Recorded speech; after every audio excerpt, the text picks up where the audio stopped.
It's one of the most expensive forms of motorcycle racing out there, pro stock motorcycle. And this veteran has stood the test of time. How did he do it? Let's go find out. Come on, you may just learn a thing or two in this one.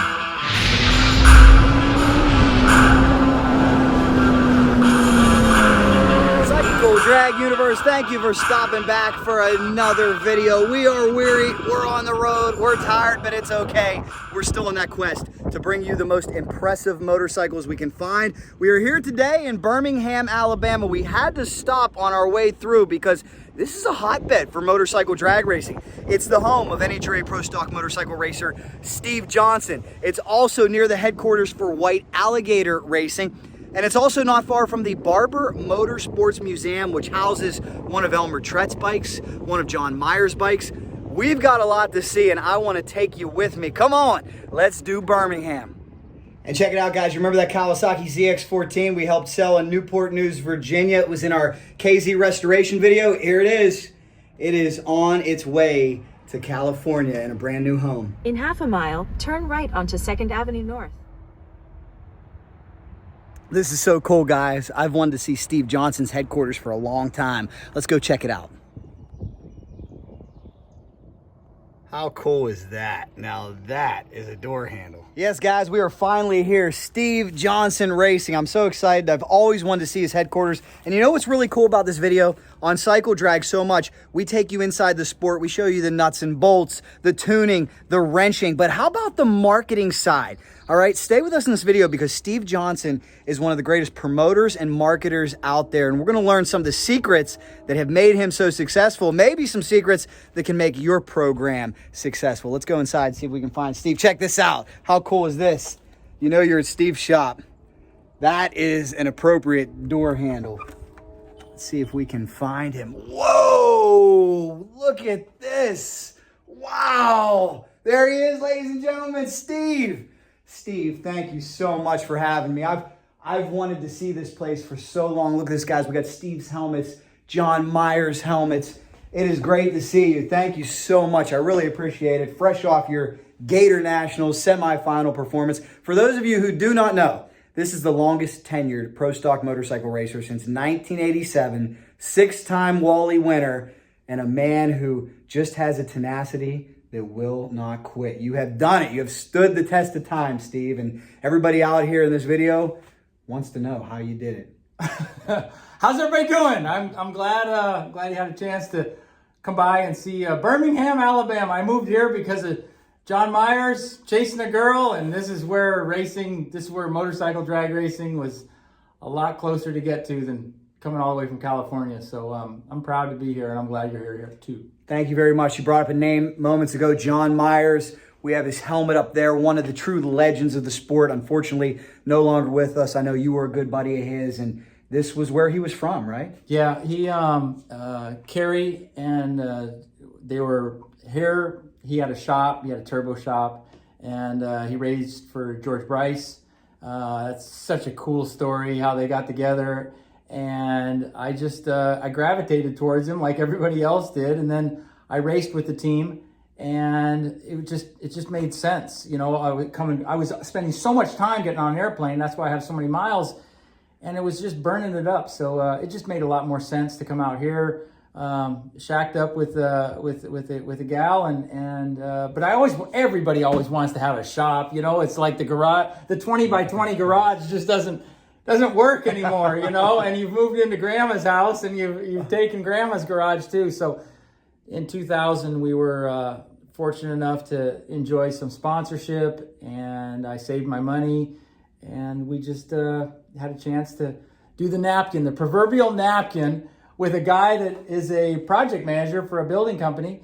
And I just started laying it out, and I got real crazy about everything. The mill had to be here, the machines had to be here, the floors, we put the lifts in the floor. So the motorcycle, 2 inches off the ground, a drag bike, rolls right on the lift, and you don't have to lift it or anything. So you can get the bike on the lift and do it all yourself. So it's a lot of things that were special made around here. Awesome, guys. Well, we got a lot to see and some stories to tell. Let's go take a look around. Steve, you've done a great job saving everything, preserving everything. There's so much to see, so much to talk about. One thing that caught my attention right away, you're telling me you've been awarded the key to the city. Yeah. Wow. Tell me about this. Well, that was from the U.S. Nationals win. We talked about really what it meant to our business. But as you are supposed to know when you're in marketing school, always know your audience. The board of directors, the city people, all the politicians, everybody was there. So you talk about economic impact. So when you can relate drag racing to an economic impact of the city, then that attracts people. And when we were done, they said, you know what, we want to give you a key to the city. You're important here. You have employees that eat and spend money in our city, and tax money, revenue, all these things. So just was it was a nice thing. I'm not really sure what the key to the city gets me, but I'm in tight with the cops, so that really helps a lot. All right, so through these hallowed halls, you have some true throwbacks. As we've said, you've been out there since 1987. I got to ask you first off, what attracted you to Pro Stock Motorcycle out of all forms of motorsports you could have been involved in? There were a lot of girls that hung out at the racetrack, so I thought that would give me some game. But we used to street race. Larry Dixon and I, we grew up. Karen Stouffer, just a pile of us grew up at the Winchells. And when we were done at night with our regular job, we would, or when we were done at our day at night, we choose to hang out and look at cool cars. And the street races were real prevalent in the Southern California area, and it was awesome. We all got involved, but it got dangerous. It got very, very dangerous. Sure. And so we learned about Orange County Raceway and Palmdale, and next thing you know, we're so you need money, huh? We're spending all our money, and it's like, so we need lots more money. And then John Asher told me about sponsorship, so I gravitated towards that, and I was very, very fortunate, very lucky. Worked pretty hard at it, but that started the process. But it was all about motorcycles. They were just cheaper to build. You could go tens on a stock Kawasaki, and a lot of people say that, or a KZ 900 or 1000. Put nitrous on it, and it really haul the mail. Sure. And if you kept the shims in it and didn't spit the shims out, it'd last a long time. So that kind of started. It was just economics. A lot of bang for your buck. I want to see a picture down here because I can already tell. Here's one from the early days, guys. This is that rookie season of 1987. So, Steve, I got to ask you, a lot of people get involved because they love the riding, they love the tuning, they love the building. From early on, you had a grasp on the marketing side. I think you told me at one point you'd air freight the bike in, and then it was up to the suite to schmooze the sponsors and try to get those big deals. How did you have such a knack for that right away? Well, I think I like people, obviously, but I think the business side was always interesting to me. The motorcycles was about fun. I like dirt bikes. The girls, you always go to the street races, have a girl on the back, and it was fun. But at the end of the day, when you have a goal and you need money to do that, I had to learn. I had a great mentor, John Asher. He really taught me a lot about the business side and really fulfilling what that sponsor needs. Give him what they need, and you can get what you need. So that was the premise, and really trying to expand past family and friends. Try to get out in the corporate world, and it was me in a tie was really weird. But boy, when you walk into a boardroom, they know right away that you're not a tie guy. But when you can offer them a better deal, you take all their advertising, and they reach a certain amount of eyeballs. If you can take that dollar figure, cost per thousand, if you can take that number and give them a better deal at 10 times that, smaller audience, but 10 times the value versus the regular CPM, pretty soon you start getting some cash. And it's nice when it happens, but it's a lot of work to keep them. Sure, and he's done a great job. We told you later on we may give you a few tips, but for now, let's continue taking a look around. So much history, so many memories from throughout the years on the wall. And there, of course, is the aforementioned John Myers, who we spoke about moments ago, one of the true greats, a true gentleman. Had the opportunity to meet him when I was a young child. Boy, do we miss him.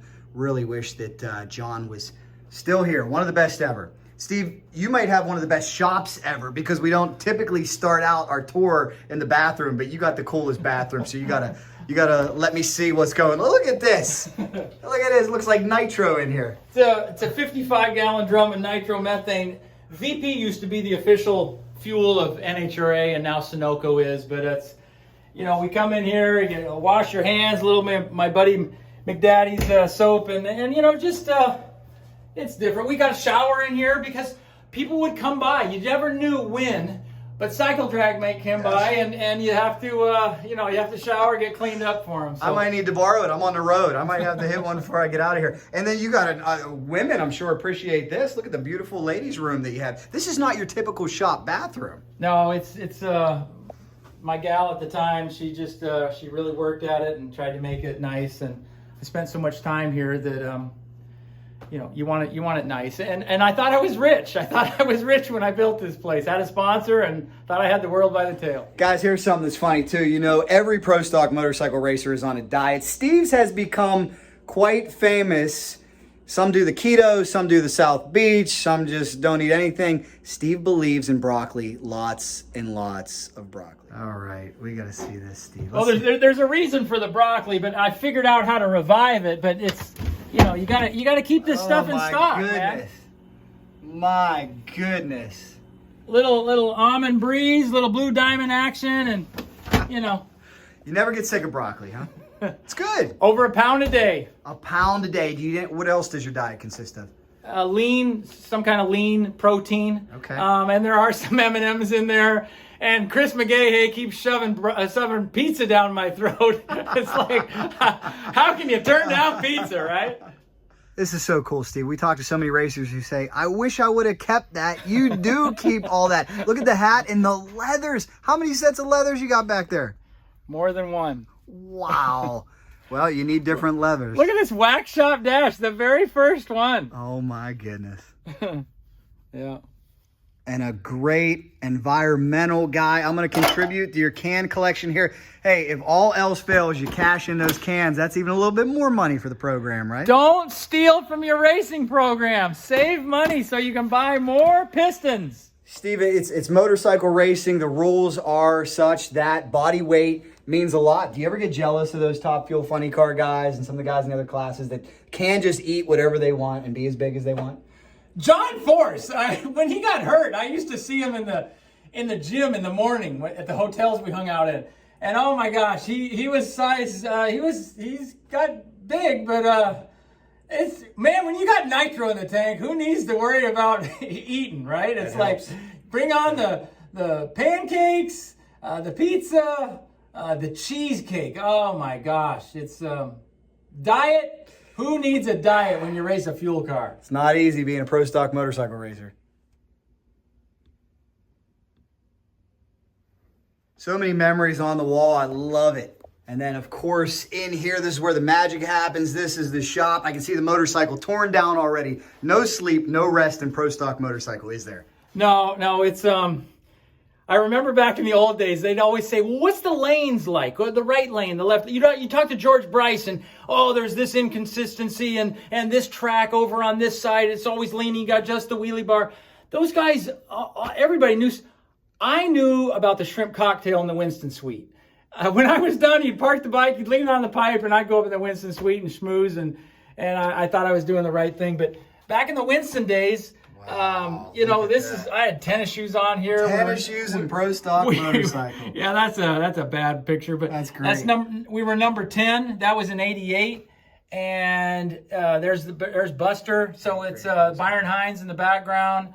It's a lot of these pictures got some people in the background you just never have any idea about. This is a really, really cool shot because there was a Race Rock Cafe in Orlando, and to represent motorcycle drag racing and have a motorcycle, when you walk right into this restaurant, to be anywhere next to Dave Schultz was a big deal. So they asked for the Slick 50 bike. They actually bought it. They bought Dave's bike. They had John Force's car. They had all kinds of cars there. So it was really neat to represent NHRA, but really, really cool to represent motorcycle drag racing. That's the part that was fun. Quite an honor. And you've always been a big proponent of pushing this class forward to see how far the motorcycles have come, that they've really carved out their place as one of the pro classes out there. How much does that mean to you? It means a ton, because the professionalism, we can all be who we can be, but it's still nice to understand a little bit about professionalism in corporate America. And if you can present a program where you don't have to have a tractor trailer, you don't have to have a big, huge staff and a team and a big facility, but you can still provide social media, you can still provide eyeballs looking at products, you can turn that into cash. And I love to be able to create that dialogue to let people interact and understand and how to get $2,000 and $3,000 sponsors. Well, I got a big question for you, because the motorcycle is completely torn down in that room right there. You talk about the marketing side. How do you balance? How do you time manage when you have so much to do on the bike, but then this is a full-time job on the marketing side? It is. It constantly is. And that's where we've struggled right now, because as you know, Jock and I are trying to do our own engines. And now with this 4-valve deal, we've got a monster 4-valve cylinder head, and it's not the norm by any means. And so much more respect for real engine builders, Vance and Hines, and even all these car builders. I just had no idea the level that it takes, and that steals from the marketing side.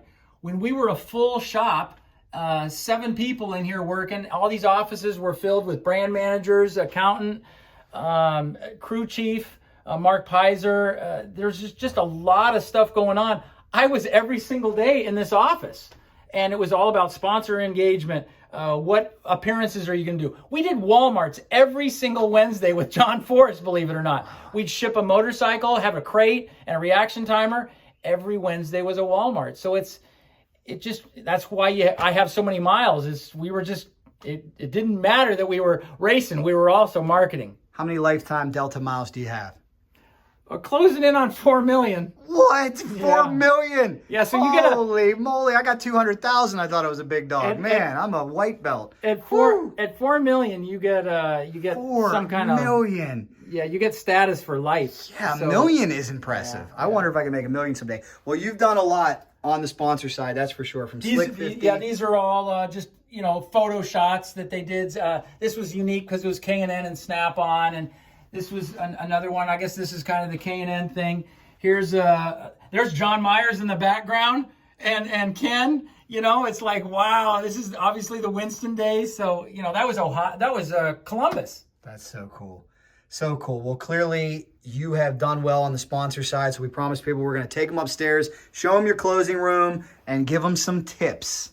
And boy, Steve, we know that 2020 was just a devastating year pandemic-wise. Nobody knows that better than you and your longtime crew member, Jock. Thank God Jock is still with us. He spent several days on a ventilator. Unfortunately, his mother did not make it. You guys forged ahead as a team despite that tragedy, and it's really admirable. I mean, looking back at what was an unprecedented year, what's your impression of everything you guys have been through? Well, I think this is kind of symbolizes a little bit when Jock was back at the races.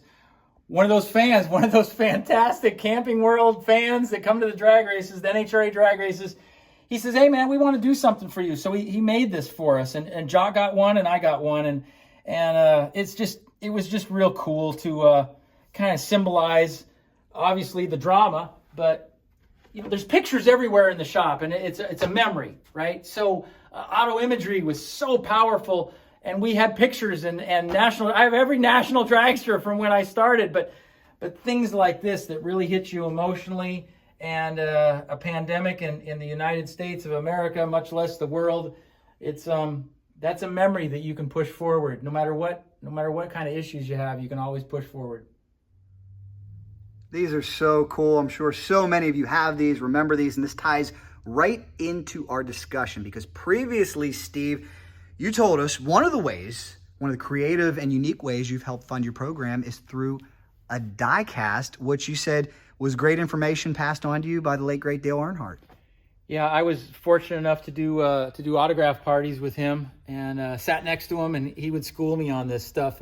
And simply put, a NASCAR team might get $30 million sponsor, but they do $5 million in diecast.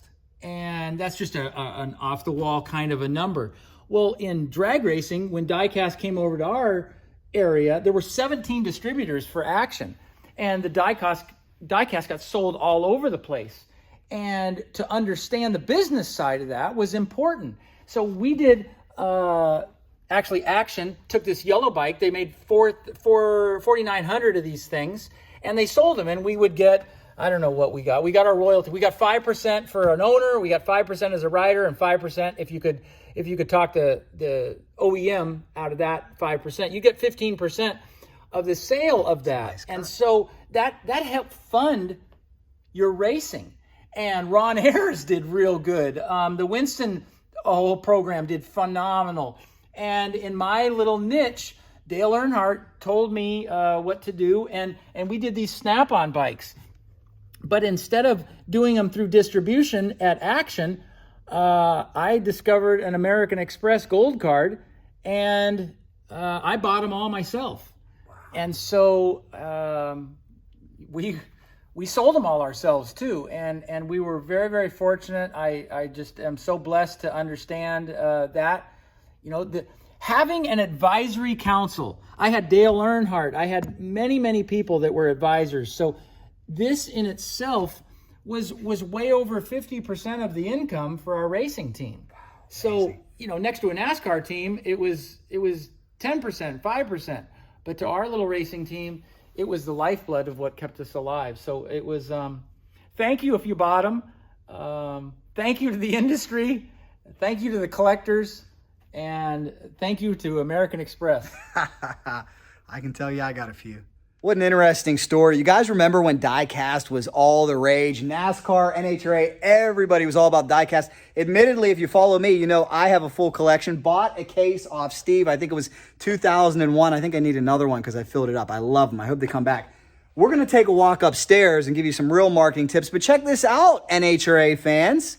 Yes, this is Steve Johnson's massive semi-trailer. I thought he had sold it because if you follow the class closely, you know that, about a year ago, Steve downsized his operation. It's so expensive to get a CDL truck driver and the fuel that you have to put in these things to follow the NHRA tour. Steve, I assumed you sold your truck. I incorrectly assumed that. You're just making a business decision for the time being, and I take it if there's a sponsor out there that wants to wrap that beautiful trailer, it's still available. Yeah, our engines spent a lot of money, and it was we give up a fancy truck and trailer and all the things that come with that, but our engines are a lot faster. Our motorcycle racing, drag racing program's better, and it's a tough decision, but you don't have to deal with a CDL driver. That's 50 grand a year. Then you have to maintain it. That's tires. Well, you lose one tire, it's $600. So that thing represents about $150,000 a year in energy and costs and somebody to run it. So when somebody's ready to deal with that, then I'm all in, and I'm not I'm content in our little trailer the way we are. But if you want to go, we're talking about doing a 2-bike team and having somebody come on and help support financially. We can definitely do a tractor trailer. Pretty cool, guys. And there's another tip in this video. If budget gets tight, put the money into the things that win you races.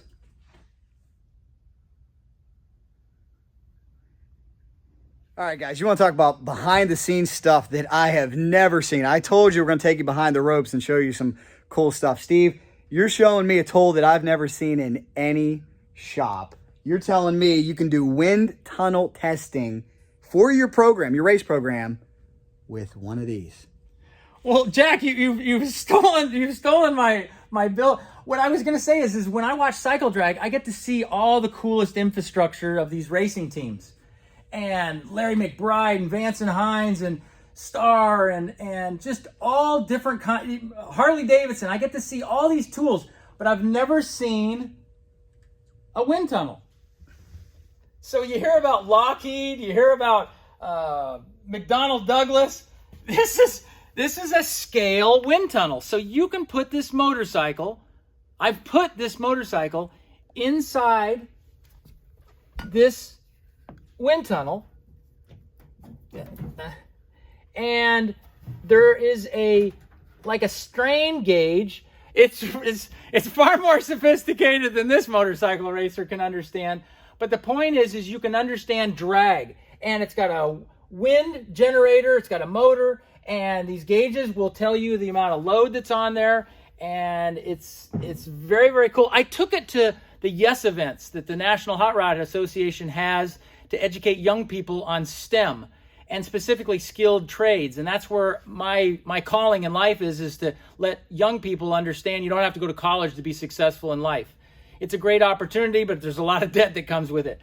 Skilled trades, and specifically learning about STEM, this is a real way to engage people in the aerodynamics of what goes on, not only on an airplane, but on a pro stock motorcycle. Is that cool or what? I hope you guys are enjoying this. It's going to be educational too. I promise to benefit. Guys, we're talking about marketing tips, how to benefit your program. Well, one of the strongest tools in the proverbial toolbox, you got to see this room. I've heard so much about it. Here you go, racers. Here you go. Oh my gosh, Steve. So this is amazing to me because we've been in so many shops, right? And there's dyno rooms. There's amazing break areas for the employees, kitchens, memorabilia collections. But very few people build a room like this.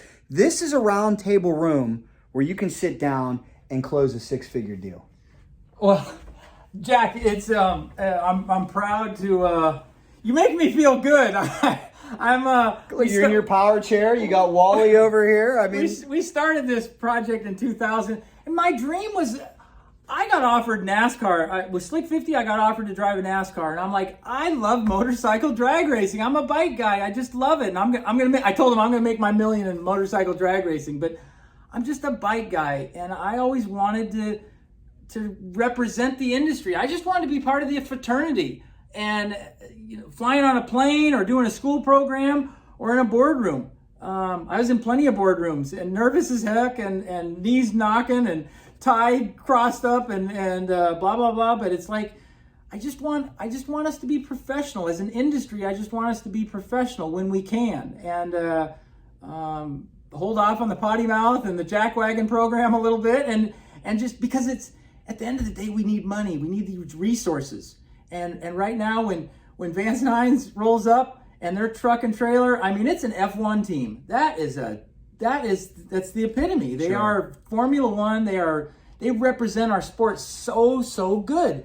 And I'm embarrassed to not have that tractor trailer here. But back in our heyday, when I was really hanging out with the NASCAR guys and understanding, I'm not a college guy, right? Obviously, if you didn't know that, but it's like, I learned from the people that were on the streets, and Dale Sr., Richard Childress, Jack Roush, Terry Vance, George Bryce. I mean, all of these big name people in the industry, they had a certain amount of savvy because they had to have money. So in this room, I got to close a few deals, and I'm kind of proud to talk about it. I'm sure you did. I'm proud to know that we did it. I'm sure you did. And one of your mentors, Dave Schultz, he always said, don't forget 100 pennies adds up to $1. Yes. That in reference to the motorcycle. But yes. I think even on the marketing side, here's something that's probably often overlooked by, I know a lot of you out there watching,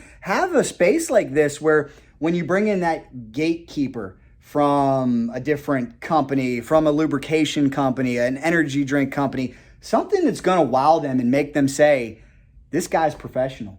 And I think you've established that here, Steve. It's the image. We always said if you didn't have uniforms, you can buy uniforms now from all these places. I get ours from Company West. There's a new sponsor in NHRA that's handling all the apparel.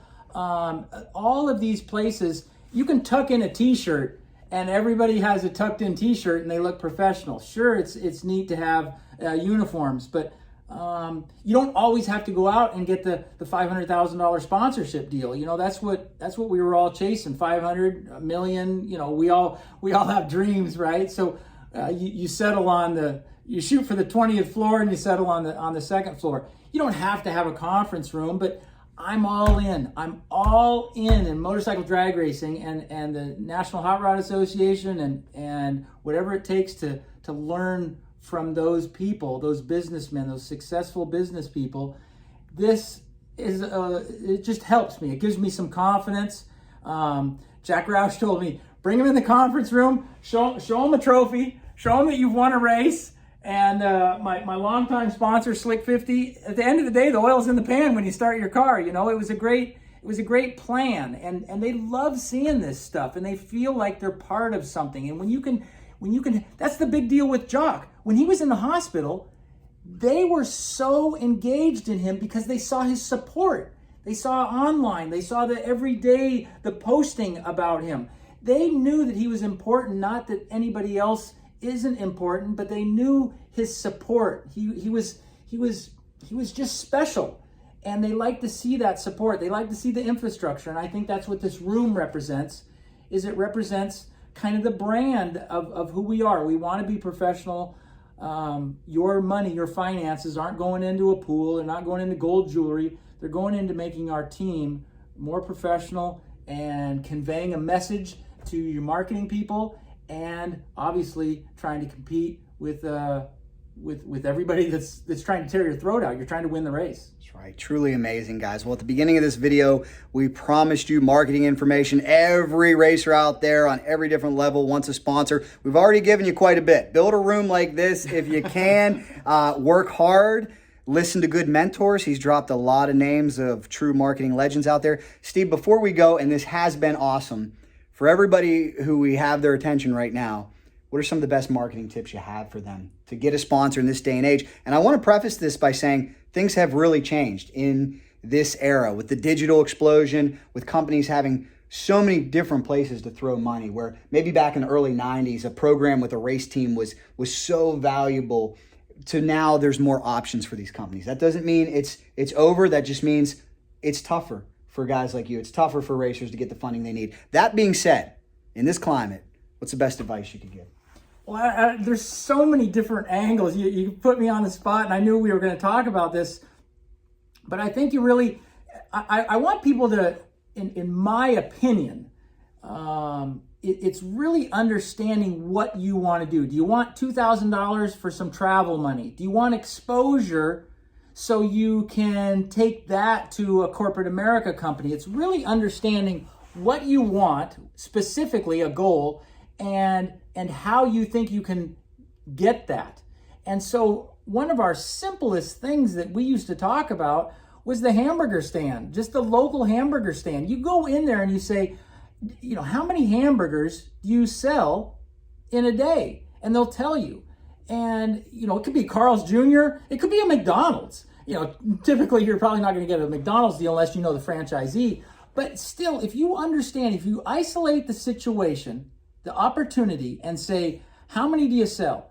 And if you say, if I can increase that 10%, would that be a value to you? And if you get them to say something, yes, and you get them to say a little bit more, now you're processing what they say so you can use their words to be involved in your pitch, like value, and let people taste our drinks, let people try our onions, you know, our special hamburger. All these things are so unique. So you understand that you can increase their sales, and you love drag racing. And if you can take a segment of the people at the Man Cup, if you can take a segment of the people that are around your shop, at your high school, wherever it may be, if you can get those people to go over and buy a hamburger just one time and capture that, now that little tiny deal can turn into something bigger, because that guy's going to pay for that. I know Jock goes to this Mexican restaurant up in Jasper, Alabama, and the guy gives them free food because they drag in so many people. So specifically, how many hamburgers do you sell? Okay, if I can increase that 10% and show you that I did that, would that be a value to you? You can do a lot of stuff for free, but you have to get paid. You have to get paid, even if it's $500 and you get 2 months to do it. And you do a flyer, you do social media, and you drive the people there, and you can show the guy that you're doing it. You can call up your mom and dad, and you'll get them to buy some hamburgers, if anything. But if you start small and you understand how to capture, here's a point. If you don't manage what you're measuring, it's hard to be able to convey that. So you want to understand how the hamburgers, you want to capture the number, you want to convey it back. So it's obviously he knows the sales. Once that's done, now you have a platform. You have a platform to go back and get another $100 or to do it in another 2 months. Yes. But the real deal is it gets your brain thinking, okay, I needed a little more clutch. I needed more nitrous jet. I needed less timing. This gets you to think about how to generate some money. And from the hamburgers, you can go to selling clothes. Sure. You can do all, trying to sell helmets. There's lots of motorcycle shops out there, cycle gear. There's so many things. The main thing is get your feet in the door, run a program. You'll see your mistakes. You'll see your values, and then it will help you. You'll become your own mentor, but always have an advisory committee. Always get people around that know what's going on and help you. They'll help you for free because they want to see people succeed. That's great advice, guys. I'm taking notes myself. And if there's anything I can pass on to from just what I've seen in this climate, I think far too many racers show up with their resume and say, I've won Top Gas, I've won Crazy Eights, I've won this, here's my resume. You got to remember, like Steve said, it's the S word. It is sales. It is ROI. It is what you are going to do for said company. And a lot of times you don't even have to be the winningest racer out there to deliver and to help them sell product. And that is what it's all about. Here's something else too that I learned from some of the companies. Proof of performance. You should be willing to send a sponsor a proof of performance report. Here is what I did for you. And that keeps you on point as well with how much you were able to do. And you do a lot out in the community, so much away from the racetrack where you're marketing somebody's product, and that's valuable. If you can't get on TV, if you can't generate exposure in your own hometown, how do you expect to do it on the national trail? Bernstein was a rock star. He was the best. Susie Arnold, he had lots of PR people. And I remember pitching all these different deals, and boy, at the last minute, I'd get bumped because Bernstein had the clout, you know. But if you can't do something in your own community to generate publicity, one of the most famous things is they weren't picking up the trash. They were on strike. So somebody paid an independent company to come pick up all the trash. Well, everybody's just trying to figure out, well, who got the trash? My trash has been out there for 6 weeks. Who got the trash? Well, they found out one guy got the trash, and he was a real estate guy. Well, he's so successful in Southern California now that he's filthy rich. But he saw an issue, he handled it, didn't blow it up. People found out about it. Now when you want to sell a house, you call this guy. And Tony Robbins talked about it. So there's so many things. You just can't be so filled with greed that I don't want to give this because I got to get this much back. Give a little. Take care of yourselves. Be kind to other people. I'm even trying to be kind to Matt Smith. Love the shirt, by the way. It's a fate. It's a fate worse than death. But just in all seriousness, just be great human beings. And understand that you get the chance to drag race a motorcycle and figure out the best way to do that. And if you can figure out a sponsor to drag along with you and you can do it in your hometown, pretty soon it might turn into something really big. That's awesome. I hope you guys are taking notes out there. I am. Steve, this has been great. Thank you so much for the time. We promised you we'd show you around Steve Johnson Racing, give you some marketing tips. Feel free to play this back, share it if you need to. I'm telling you, there may be a big sponsorship in this video for you if you follow the words of wisdom. Thank you, Macrack. Thank you, Bob Button. Thank you, Tony Tull. Oh my gosh. And Kenny and Robin Brady, thank you so much. And Slick 50, my gosh, my buddy Chris Dalton at Superior Machine. This is my commercial, right? It's like, thank you all so much. High Performance Lubricants. These people mean everything to me because they allow me to get out there and to keep racing. So y'all take care of yourself, and maybe we'll have a part 2. Let us know if it's interesting enough, and maybe we'll come back and I'll let Jack in. We'll go look at some motorcycles and some machines. How about that, guys? See, there's a lesson in that. We could have just ended the video. He thanked the people he needed to thank that keeps him going. Thank you for watching this video. Please make sure you're subscribed. You can hit subscribe right in the middle. If you like this video, here's another one for you. And if there's anything fast motorcycles involved or pro stock legend marketing tips, we are in Cycle Drag. Call us for a shirt. We sell them.